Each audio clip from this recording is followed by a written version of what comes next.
Abertura. Avisos de possibilidades e proibições escritas em diversas línguas. No centro, escrito com letras O de um globo e de uma proibição. Como funciona aí? A pátria de Apresentadora chuteiras. Marina É Campos. assim que o Brasil é conhecido lá fora e o país já exportou muitos talentos do futebol. Cada vez mais cedo, atletas brasileiros deixam o país com promessas de bons salários e uma carreira de sucesso. E não é só no futebol, não. O Brasil exporta grandes talentos do vôlei, do tênis, das artes marciais. Seja qual for a modalidade esportiva, é bom ficar atento às leis do país de destino, regras das federações e como será feita a autorização de entrada no país. Tudo isso para que o sonho de deslanchar a carreira não vire um pesadelo. O Vaná joga hoje num time do Chipre e vai contar pra gente como deixou o Brasil. Vaná, como funciona aí? Globo terrestre. Imagem se aproxima de Chipre, na Europa. Indicação pontiaguda em Limassol, Chipre. Bandeira de Chipre tremulando no mastro. Imagens aéreas do centro moderno e histórico da cidade. Olá, me chamo Vanailson Vaná Alves, jogador de futebol. Nascido em Planaltina, no Distrito Federal, tenho 32 anos. Sou goleiro e capitão do Ares Limassol, aqui do Chipre, desde 2021. Essa é a minha terceira temporada. Mas antes de vir para o Chipre, estive em Portugal por 5 anos, quase 6. E antes de Portugal, estive no Brasil, né? Foi lá onde comecei a minha caminhada. Depois de 6 meses no ABC de Natal, apareceu a oportunidade desse clube português, o Feirense, a qual eu defendi só um ano, só uma temporada. Graças a Deus foi uma temporada de muito sucesso. Ao final dessa temporada eu fui comprado pelo Porto, né? Futebol Clube do Porto. Fiquei no Porto por 2 anos, depois eu assinei no Famalicão mais um ano novamente. E depois do Famalicão eu vim para cá, para o Chipre.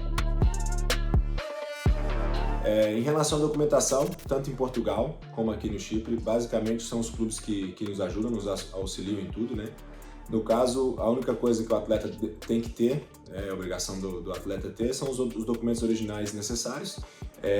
Mas de forma geral, normalmente são os clubes que têm um responsável. Aqui no Ares também temos um responsável pela documentação. E eles marcam os horários, as reuniões.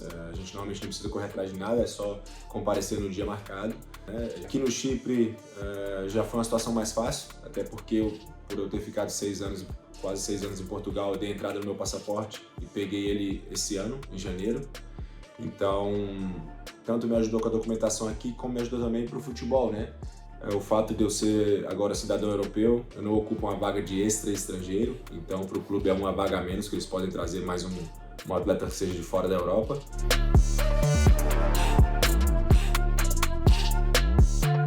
E a documentação do Chipre também, eu não preciso mais de visto, né? Com essa situação do passaporte europeu, eles fizeram a documentação onde eu não preciso de visto. Eu posso ir e vir para o Chipre sem precisar de nada pro resto da minha vida, se eu quiser, né?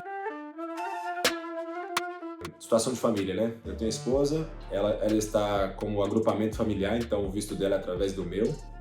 O futebol ajuda mais uma vez com isso, né? Dá todo o suporte para a família nessa situação. No país, os direitos e deveres que a gente tem como cidadão aqui também, a situação da saúde, o clube regulariza, você também tem o número de saúde, então se você precisar recorrer aos hospitais, essas coisas você paga como paga o povo cipriota, né? Você paga só a taxa que tem que ser paga. E é basicamente isso, né? Imagem de Vaná no campo. Transição de tela. E para falar sobre esse assunto, Apresentadora Marina convidamos Campos. o advogado Carlos Lix Flores, especialista em direito desportivo. Doutor Carlos, seja bem-vindo ao nosso programa. A gente viu o Vaná relatando como que ele foi para fora do Brasil. Aqui no nosso país, o jogador pode ser contratado aos 16 anos, mas ele só pode ir para o exterior depois dos 18, né? Quais são as leis que regem aí a transferência desses atletas para fora do Brasil? Oi, Marina, obrigado pelo convite, saudações a todos. Realmente, aqui no Brasil, a partir dos 16 anos que o Carlos atleta Lix pode Flores, ser advogado de considerado direito profissional desportivo. e apto a assinar o primeiro contrato especial de trabalho desportivo. Historicamente, a FIFA, que é a organização mundial, né, que coordena o futebol em âmbito internacional e mundial, ela historicamente tem uma preocupação com os menores, não por outra razão que até em maio deste ano editou um regramento que se chama FIFA Guardians, uma série de requisitos, questões protetivas ao menor, né?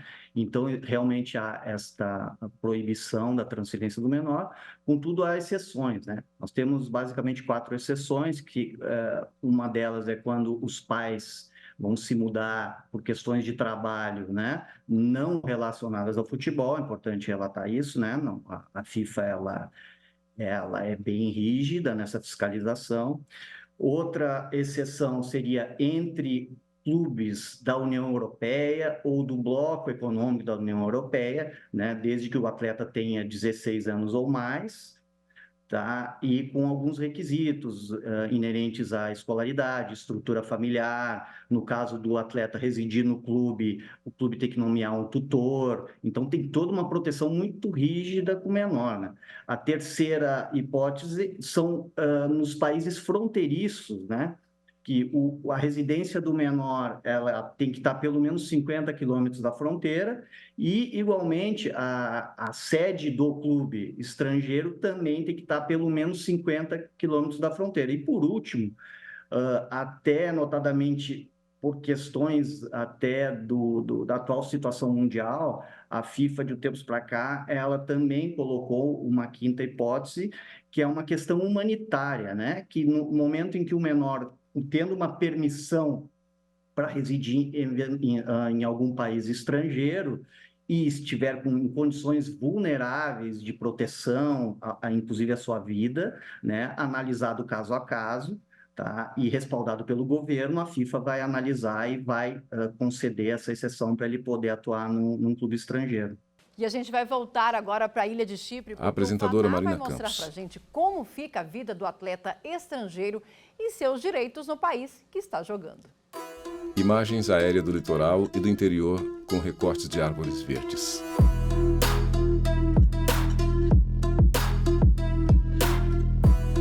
Em relação aos contratos... Vana Alves, jogador de futebol. Pagamento de salários, né? A gente sabe que a realidade do futebol é diferente, né? Nas divisões inferiores, digamos assim. Normalmente tem algum problema de pagamento, atraso ou quebra de contrato. Mas nesse caso, hoje a FIFA dá todo o respaldo para o atleta, né? Talvez você não receba o dinheiro agora, mas você entra na FIFA, corre atrás e depois tem todos os seus direitos. Então, acho que é muito mais seguro, né? Até a saída do país nesse sentido. Antigamente, os atletas tinham medo de sair, tomar o calote, de não receber o que era seu de direito, mas hoje a FIFA dá todo esse suporte por trás. Você aciona a FIFA, um advogado, e o clube tem que pagar com todas as obrigações e não deixa o atleta na mão, né? Nesse sentido. A situação de jogar fora ou jogar no Brasil. A parte positiva, muito mais positiva de jogar fora é a moeda, né? O futebol é uma profissão como qualquer outra, mas é uma profissão e uma carreira muito curta, então a gente sabe que acaba ali no máximo até os seus 40, alguns conseguem esticar um pouco mais, 40, 41 hoje em dia, né? Goleiro, então. Mas a gente sabe que a carreira é curta, tem que ter inteligência e juntar o máximo de dinheiro possível para ter um conforto, né? Na posição de goleiro de camisa vermelha, Vana treina no campo com os companheiros. Eu nunca falaria... Vana Alves, jogador de futebol. No Brasil. As oportunidades foram aparecendo fora, mas sou totalmente cabeça aberta de um dia voltar para o Brasil. Tenho até vontade de voltar a jogar no Brasil, né? Representar um clube no Brasil seria fantástico para encerrar a minha carreira, né? Agora eu tô com 32, então tenho aí, com fé em Deus e sorte, mais 6, 7 anos de carreira pelo menos. Então, não descarto a possibilidade de voltar para o Brasil, de representar um clube brasileiro, jogar na nossa liga. Nós temos o melhor futebol do mundo, isso aí é inegável. Falem o que quiser, é a minha opinião. Talvez hoje, posso falar, morando fora, sinta esse conforto da segurança, né? De poder sair com a minha esposa, de não ter que tomar cuidado com um relógio, com um telefone, de poder ficar na rua até mais tarde, não preocupar. Pelo menos em Portugal e aqui no Chipre nunca tive problema nenhum em relação a isso. Mas a segurança na rua, eu sinto muito mais seguro fora do que lá. E espero que um dia mude, né? Espero que o nosso país ande para frente, né? A gente sabe que não tem sido fácil, mas sou brasileiro, vou voltar a morar no Brasil, é o meu projeto de vida, é lá que eu estou organizando a minha vida. E é isso.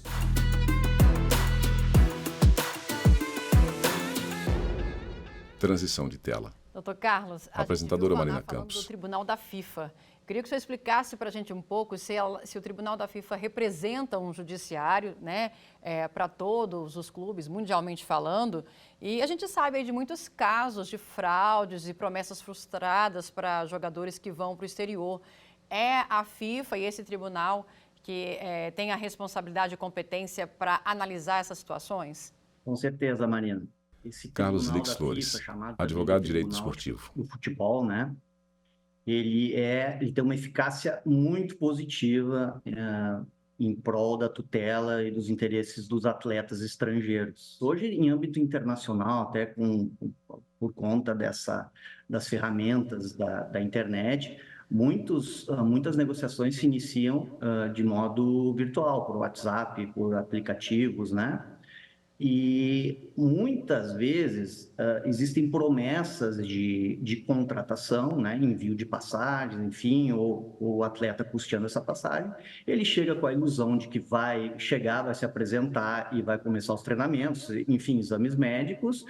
E, na verdade, ele ficou uma semana lá e, na verdade, ele estava fazendo um teste, né? Essa é a primeira etapa, digamos, pré-contratual que o atleta ele tem que tomar muito cuidado. Isso, o próprio Tribunal da FIFA, se bem embasado com provas de que tudo isso aconteceu, certamente o atleta vai conseguir mostrar um vínculo e uma quebra desse vínculo contratual, né? Mas é um tribunal privado, né, doutor Carlos? Sim, na verdade, o direito desportivo, em termos de futebol, a gente pode chamar e pode dizer com tranquilidade que ele já tem uma estrutura de um direito internacional privado, porque a FIFA realmente dá muito respaldo, ela é muito mão firme contra a instabilidade contratual, né? Tanto nessas questões dos testes que eu relatei, como na questão já pós-contratação, né? Vamos fazer agora um breve Apresentadora intervalo Marina e a gente Campos. volta já já. Vinheta de transição. Estamos apresentando Como Funciona Aí. Vinheta de transição. No centro, Como Funciona Aí. O Como Funciona Aí está de volta. Apresentadora para mostrar Marina que não é Campos. só o futebol que exporta grandes talentos brasileiros. Modalidade obrigatória nas escolas e nas Forças Armadas dos Emirados Árabes Unidos, o jiu-jitsu tem levado lutadores brasileiros a cruzar o oceano. A demanda por faixas pretas só cresce no país. O Fernando deixou Florianópolis para viver em Abu Dhabi e hoje representa as Forças Armadas do país em competições de jiu-jitsu. Fernando, conta pra gente como funciona aí. Globo terrestre. Imagem se aproxima de Abu Dhabi, nos Emirados Árabes Unidos. Indicação pontiaguda em Al Ain, Abu Dhabi. Bandeira de Abu Dhabi tremulando no mastro. Imagem aérea das areias do deserto. Cidade com construções de predominância na cor branca, prédios modernos na orla. Assalamu alaikum. Fernando Nicolite, professor de jiu-jitsu. Natural de Florianópolis. Eu moro na cidade de Al Ain há 9 anos.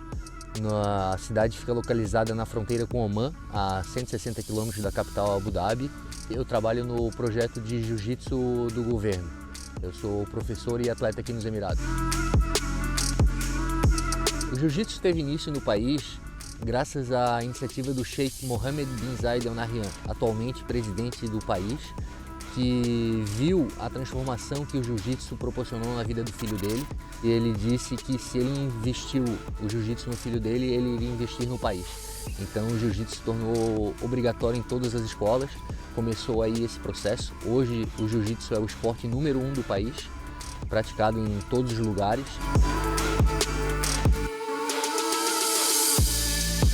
No final de 2014 eu participei de um processo de seleção com mais de 400 professores brasileiros no Rio de Janeiro, onde uma comissão do Exército foi até o Rio para fazer a seleção. Quem gerencia o programa do jiu-jitsu no país é a empresa Palmas Esportes, que é a minha empresa. É uma empresa que tem contratos com o governo e ela começou gerenciando o jiu-jitsu nas escolas do país. E aqui nós temos todos os direitos da empresa, do país. As mulheres e os homens professores recebem o mesmo salário, aqui não tem diferenciação. você tem uma facilidade a partir do momento que passa pelo estágio probatório da empresa, você tem acesso a um financiamento para comprar o seu carro, você tem garantia para moradia. Então, quanto a isso, os professores aqui, os brasileiros, têm todos os direitos. Eu não tive problema de adaptação, a minha adaptação foi boa. Eu sou de uma cidade Florianópolis, que é uma ilha, então eu vivia cercado pelo mar e hoje eu vivo cercado pela areia. As leis são rígidas, são muito rígidas, então para quem anda na lei é um país que não tem problema nenhum. Atualmente já temos jiu-jitsu nas polícias de Abu Dhabi, todos os policiais também praticam jiu-jitsu e o projeto vem crescendo muito e demandando muitos brasileiros ainda que precisam vir para cá ser contratados, não só brasileiros como estrangeiros também, mas a grande maioria são brasileiros, para dar sequência no projeto. A população gosta muito dos brasileiros, nós somos muito bem recebidos aqui. Quanto a isso, acho que o Brasil ele tem um lugar especial aqui nos Emirados. Imagens das aulas de jiu-jitsu e alunos de Fernando. Transição de tela. Voltamos a falar sobre esse assunto. Apresentadora com o Marina advogado Campos. Carlos Lix Flores, especialista em direito desportivo. Doutor Carlos, a gente viu agora o depoimento do Fernando e ele falando que ele passou por um processo seletivo aqui no Brasil para ir trabalhar lá nos Emirados. Nesse caso, valem as regras brasileiras ou do país contratante? Carlos Lix Flores, advogado de direito desportivo. O processo de seleção foi uma empresa chamada Palms Sports, que ela é sediada nos Emirados Árabes, tá? E neste caso, certamente ele tem uma relação trabalhista com essa empresa, tá? A menos que tenha alguma peculiaridade no contrato, em linhas gerais, certamente a normativa trabalhista dos Emirados é que regeria essa questão. No âmbito desportivo, muitas vezes também se adota o que a gente chama de um juízo arbitral, né? Então, pode ser que o Fernando tenha no contrato dele com a Palm Sports, que tem um contrato com o governo, né? Uma questão arbitral para regular essa eventual litígio entre eles. Doutor Carlos, aqui no Brasil a gente tem apresentadora o STJD. Marina Fala Campos. um pouquinho da competência desse tribunal. Sim, o STJD ele é um tribunal... Carlos Lix Flores, advogado de direito desportivo. Entretanto, ele pega um segmento disciplinar do direito desportivo, né? Então, ele é um órgão decisório para questões atinentes a competições nacionais. É o Superior Tribunal de Justiça Desportiva, né? Como a gente tem todo um sistema associativo no Brasil, nos estados, e nós temos as federações, que vinculados a elas, temos os tribunais de justiça desportiva, que regulam questões disciplinares em âmbito estadual, de competições estaduais, e que se referem a brigas numa partida, cartões vermelhos, invasão de campo, chegando ao doping, a questão de manipulação de resultados. Eles não pegam a questão contratual de inadimplência. Isso já é entregue ao Poder Judiciário ou a Câmara Nacional de Resolução de Disputas, que seria o tribunal que a gente relatou antes da FIFA em âmbito nacional. Os clubes e as entidades apresentadora Marina são obrigados Campos. a contratar, por exemplo, um seguro acidente ou um seguro de vida para o seu atleta? No Brasil, sim. Carlos Lix Flores, advogado de direito desportivo. Lei Geral do Esporte, que condensou várias normas nela, virou quase que uma consolidação normativa do esporte. Ela obriga os clubes a contratar um seguro para acidentes de trabalho, né? Em que o seu atleta se lesionar e se acidentar no exercício de sua profissão, ele vai fazer jus a um seguro. Agora a gente vai voltar para Abu Dhabi, porque o Fernando vai explicar para a gente as regras apresentadora de trabalho Marina que ele tem Campos. no país e quais os direitos adquiriu por ser atleta e participar de campeonatos representando as Forças Armadas do país. É com você, Fernando. Bandeira de Abu Dhabi tremulando no mastro. Sequência de imagens de grandes prédios modernos na orla de grande mesquita na cor branca. Eu vou compartilhar com vocês a minha experiência aqui, o meu contrato. Eu, como fui trazido do Brasil pela lei... Fernando Nicoliti, professor de jiu-jitsu. Se trazer, pagar sua passagem, então eu logo recebi minha passagem, vim para cá com tudo pago. A questão do visto de trabalho é providenciado pela própria empresa, então o visto de trabalho aqui é de 2 anos e ele é renovado automaticamente. Você tem direito a plano de saúde, é obrigatório o plano de saúde no país, então todo trabalhador aqui ele tem um plano de saúde muito bom que a empresa proporciona. Em relação à família, não existe problema em trazer familiares, você pode trazer seus familiares. A carga horária de trabalho aqui é de 48 horas semanais, são 8 horas, 6 dias por semana. Mas tanto o projeto da escola quanto o projeto do Exército eles têm horários diferentes. Na escola você cumpre um horário mais fixo, né, das 7 da manhã às 3 da tarde, e o Exército ele tem horários diferentes. Pela lei do país, a empresa que traz o estrangeiro, ela teria que dar uma passagem a cada 2 anos, mas a empresa proporciona para a gente uma passagem anual. Então, graças a Deus, todos os anos eu posso ir para o Brasil rever minha família e quanto a isso nunca tivemos nenhum problema. E antigamente era um pouco mais difícil conciliar a vida de professor e de atleta, dado que era um pouco mais difícil você viajar para competições fora do país, ganhamos dias de folga. Para quem conseguia pódio em competições, ganhava dias de folga, e isso ajudou a podermos viajar mais para competir. O jiu-jitsu é obrigatório no Exército. Se você quiser alcançar um ranking mais alto, você tem que ir trocando de faixas gradualmente até a faixa preta, e isso mostra a importância que o jiu-jitsu tem dentro do país hoje em dia.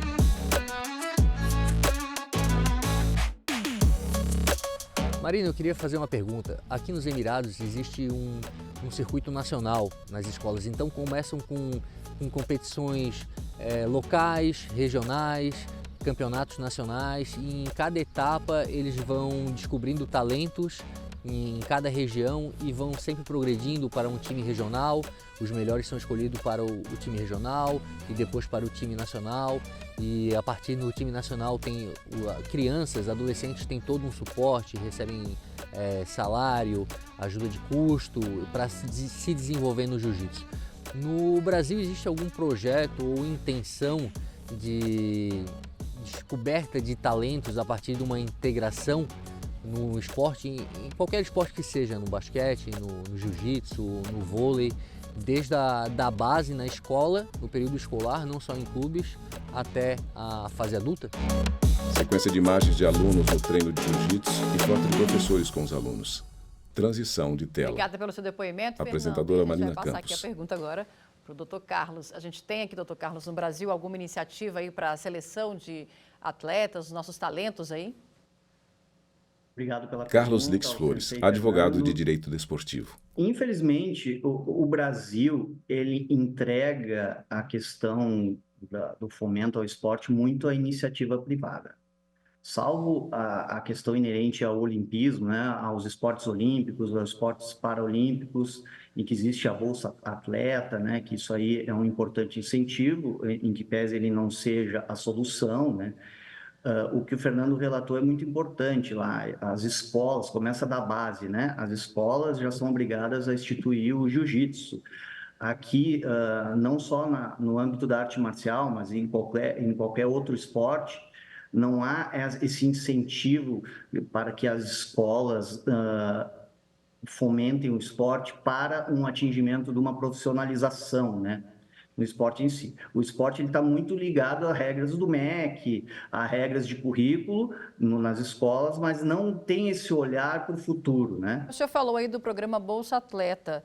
Como que ele pode contribuir para incentivar aí o esporte no Brasil? E é direito aí do atleta receber essa ajuda de custo? Sim, é direito do atleta que já alça um certo patamar, né, no esporte, para que ele eventualmente possa representar o país, né? Numa Olimpíada, numa Paralimpíada, é direito dele sim, mas como eu falei, ele ainda não é o suficiente, né? Na realidade, a gente sabe que atletas, eles mesmo com o Bolsa Atleta, eles buscam a iniciativa privada, com os patrocínios, muitos têm empregos paralelos. Essa é uma triste realidade do Brasil, que até acaba acarretando os resultados em Olimpíadas que a gente vê. Doutor Carlos, muito obrigada Apresentadora pela Marina participação Campos. no nosso programa, e a gente fica por aqui preparando a nossa próxima viagem. Siga a gente nas nossas redes sociais. Estamos no YouTube, no Instagram, no Twitter e no Spotify. É só digitar @Rádio ITV Justiça e você encontra tudo lá. Até a próxima.